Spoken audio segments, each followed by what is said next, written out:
ចាសូមគោរពអនុញ្ញាតជម្រាបសួរចាលោកស្រីចាអាដាមលោកជំទាវចានាងខ្ញុំថ្ងៃនេះសូមធ្វើការបង្ហាញជូនចាជាមួយនឹងហូលចាដែលជារចនាបថបែបតាំងលំអនៅគេអដ្ឋានចាគឺជាហូលបែបលក្ខណៈពីរដានចាលោកស្រីអាចអញ្ជើញជាវហូលពីរដានចាជូនជាកាដូចាចំពោះមនុស្សជាទីគោរពស្រឡាញ់របស់លោកស្រីចាតាំងលំអនៅគេអដ្ឋានចាជា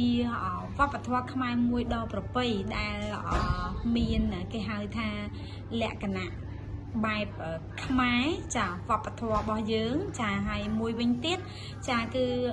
លោកស្រីបានជួយអភិរក្សចានឹងថែរក្សាជាមួយនឹងរចនាបថបែបបុរាណរបស់យើងដែលជាស្នាដៃកូនខ្មែរចំនួនក្រោយចាដែលដូនតាបានបន្សល់ទុកឲ្យចាដើម្បីទុកជាអនុស្សាវរីយ៍ចាសម្រាប់គេហៅថាកាដូជាពិសេសនៅក្នុងថ្ងៃពិសេសរបស់មនុស្សជាទីគោរពស្រឡាញ់របស់លោកស្រីចាហើយម្យ៉ាងវិញទៀតនាងខ្ញុំក៏សូមបញ្ជាក់អំពី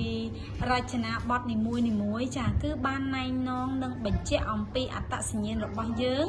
ចាហើយជាមួយនឹងក្បាច់បែបបុរាណរបស់យើងចាគ្រប់រចនាបថបុរាណនីមួយសុទ្ធសឹងតែជាដើមប្រវត្តិចាដែលមានគេហៅថាគេចាជាគេដំណើររបស់ដូនតាយើងចាអញ្ចឹងនៅក្នុងការតាំងលម្អលោកស្រីអាចជ្រើសរើសបានចាចំពោះគេហៅថាຂະຫນាតទូចចាឬຂະຫນាតធំចាតាមទំហំដែលលោកស្រីចង់បានចាគឺចង់ជម្រាបថាតាមទីតាំងដែលលោកស្រីចង់ដាក់តាំងលម្អចាអញ្ចឹងបើសិនជាលោកស្រីស្រឡាញ់និងពេញចិត្តជាមួយនឹងរចនាបថបុរាណតាក់ទងជាមួយនឹងពីដានតាំងលំអនៅគេឋានលោកស្រីចាសូមលោកស្រីកុំភ្លេចចាជាមួយនឹងអំពណ៌រាជនីហូលខ្មែរចានឹងរៀបចំជូនលោកស្រីចាតាំងពីការតម្បាញរហូតទៅដល់ការដាក់ស៊ុំចាជូនលោកស្រីបានទៀតចាដើម្បីផ្ដល់ភាពងាយស្រួលដល់លោកស្រីក្នុងការប្រើប្រាស់ចាអញ្ចឹងនៅក្នុងឱកាសនេះនាងខ្ញុំពិតជាសូមគោរពនិងថ្លែងអំណរគុណដល់ទ្រង់ចាអាយដាមលោកជំទាវលោកស្រីចាដែលបានតែងតែនិយមចាជួយគាំទ្រនិងផលិតផលបែបខ្មែរបុរាណរបស់យើងជាបន្តបន្ទាប់ចាដើម្បីឲ្យគេដំណើរបែបវប្បធម៌បុរាណរបស់យើង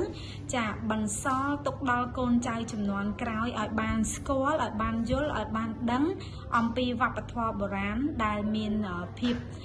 ប្រណិតចានិងផ្ចិតផ្ចង់ចំពោះស្នាដៃកូនខ្មែរចំនួនក្រោយនៅក្នុងពេលបច្ចុប្បន្នចានឹងបន្តទៅ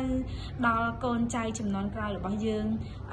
យូរឆ្នាំទៅទៀតចាកាន់តែចម្រើនរុងរឿងអំពីវប្បធម៌របស់យើងបើសិនជាកូនខ្មែរគ្រប់រូបចាងាកមក